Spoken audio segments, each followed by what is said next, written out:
Trong video này, chúng ta sẽ nói về hồi quy logistics. Đây là một thuật toán học mà bạn sử dụng khi nhắn đầu ra y trong một bài toán học có giám sát là 0 hoặc 1. Vì vậy, cho các bài toán phân loại nhị phân, cho một vector đặc trưng đầu vào x có thể tương ứng với một hình ảnh mà bạn muốn nhận dạng là ảnh mèo hoặc không phải ảnh mèo.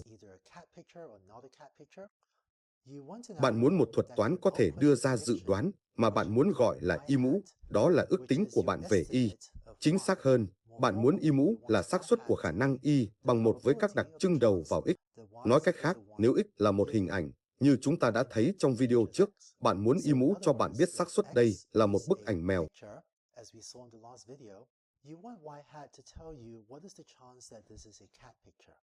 Vì vậy, x, như chúng ta đã nói trong video trước, là một vector nx chiều,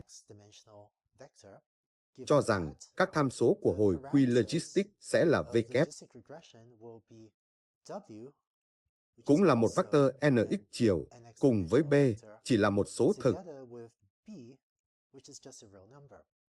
Vì vậy, cho một đầu vào x và các tham số v kép và b, làm thế nào chúng ta tạo ra đầu ra y mũ? Vâng, một điều bạn có thể thử mà không hoạt động là y mũ bằng v kép chuyển vị x cộng với b. Bạn biết đấy, giống như một hàm tuyến tính của đầu vào x. Và trên thực tế, đây là những gì bạn sử dụng nếu bạn đang thực hiện hồi quy tuyến tính. Nhưng đây không phải là một thuật toán tốt cho phân loại nhị phân, vì bạn muốn y mũ là khả năng y bằng 1. Vì vậy, y mũ thực sự phải nằm trong khoảng từ 0 đến 1. Và rất khó để thực thi điều đó vì v kép chuyển vị x cộng với b có thể lớn hơn 1 nhiều hoặc thậm chí có thể âm. Điều này không có ý nghĩa đối với một xác suất mà bạn muốn nằm trong khoảng từ 0 đến 1.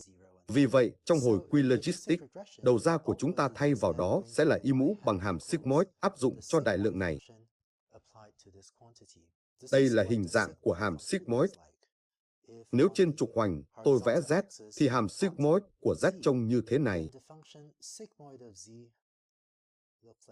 Vì vậy, nó đi lên một cách trơn tru từ 0 đến 1. Hãy để tôi dán nhãn các trục của tôi ở đây.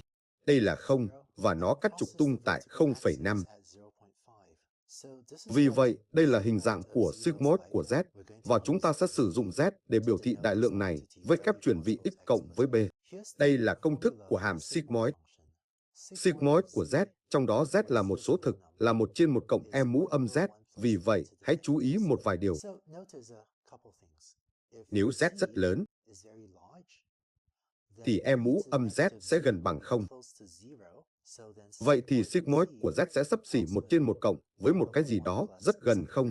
Bởi vì, bạn biết đấy, e mũ âm của một số rất lớn sẽ gần bằng 0. Vì vậy, cái này gần bằng 1. Và thực sự chúng ta, nếu bạn nhìn vào biểu đồ bên trái, nếu Z rất lớn, thì sigmoid của Z rất gần 1. Ngược lại, nếu Z rất nhỏ, hoặc nếu nó là một số âm rất lớn,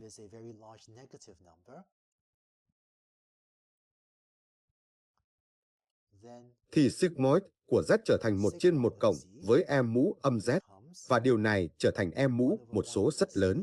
Vì vậy điều này trở thành, bạn biết đấy, hãy coi nó như 1 trên 1 cộng với một số rất lớn.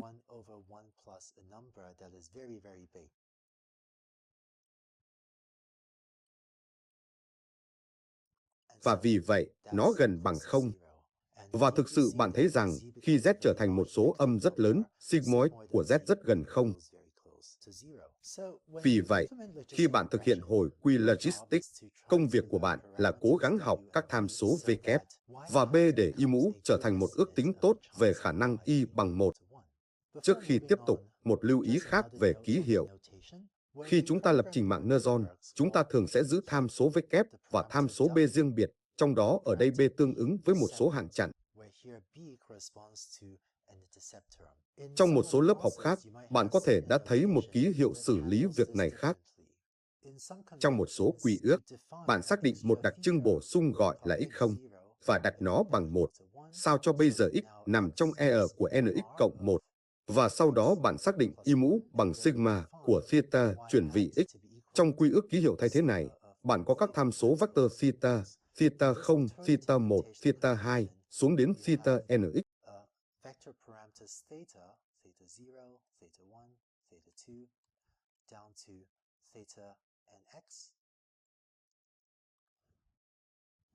Và vì vậy, theta không đóng vai trò của B, đó chỉ là một số hạng, và theta, một xuống đến theta nx đóng vai trò của W.